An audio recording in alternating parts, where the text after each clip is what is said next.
punya tu dah makan air. So bila contact dengan Joey kan, macam mana Joey nak buat. Masa tu fresh gila. Actually ada dua lah masa saya yang masa saya dah firm nak ambil tu kan. Bila compare balik, rasa macam nak sangat ambil dengan kad ni sebab orang cakap kad ni quality tau. Lepas tu kita orang pergi showroom. So bila kita orang tengok dia punya, kita orang test lah dia punya material semua kan. So rasa macam okay, worth it lah with the price. Sebab kita looking for the quality tau.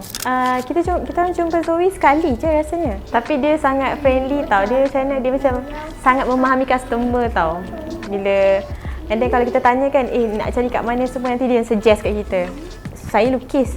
Lepas tu saya cakap macam, yang ni tak sesuai lah macam ni semua. So dia bagi lagi lebih praktikal lah.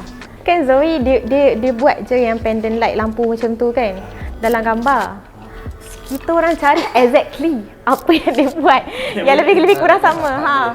Nak sebiji macam tu. Tapi nasib baik adalah juga lebih kurang seakan-akan dalam gambar dia. So macam memang nak macam yang Zoe dah sketch kan. Dia mula-mula kan kita pergi, dia akan buat layout saja dulu.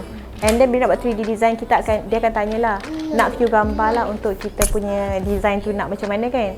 So bila dia tengok view gambar, oh macam ni okey ke Miss? So macam oh okey, betul lah. Memang macam ni yang I nak. You know customer service. You pergi dengan orang ni, dengan you pergi orang ni, you dapat the service tu lah. So you rasa macam oh you confident yang dia boleh buat macam mana yang you nak. 10/10 lah kot. Sebab even kita ada masalah kan, dia entertain tau. Sebab hari tu saya tinggal rumah lama. Tak tahu pula saya punya water filter tu air dia menitik. So bila dia menitik, saya punya tu dah makan air. So bila contact dengan Joey kan, macam mana Joey nak buat. Lebih kurang dalam 2 minggu lah dia tolong solve the problem. Panggil orang, buat balik and then kita orang dia lekat balik. I mean buat lah yang baru punya. Okey lah, ada after service. Bukannya macam takat tu je and then tak nak entertain customer you. Masa tu fresh gila. Sangat puas hati. Serius, tak tipu. Thank you Zoe. I love you.